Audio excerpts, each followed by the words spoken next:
Aucklanders make up a third of our country's population.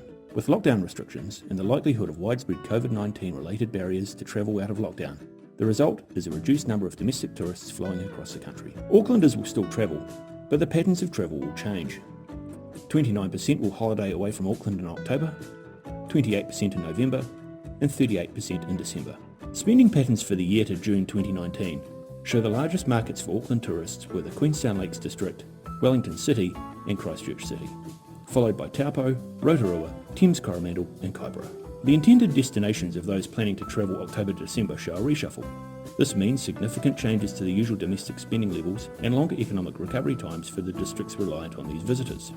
So travelling Aucklanders will tend to stay closer to home. Destinations within driving distance will become the holiday hotspots.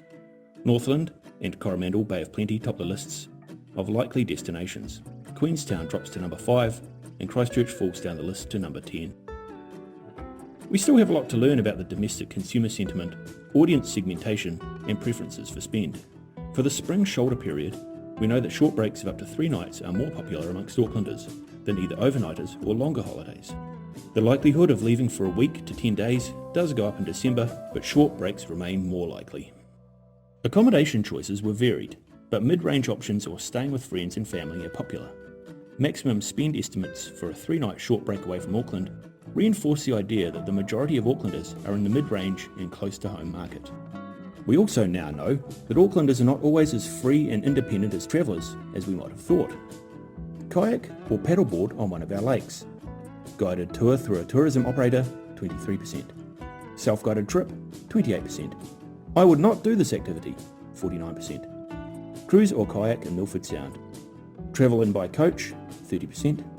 Self-drive to the visitor terminal, 29%. I would not do this activity, 40%. The summer peak season is going to look very different this year. National data is good for an overall view of the country, but sample sizes often drop too low to be really useful for regional planning or to give the operators some certainty to work from. There are gaps in the meaty insights of what our domestic tourists are up to, what they are not up to, and why. Our solutions are scalable, bespoke, and specific to your needs. Get in touch with Research First to explore the options.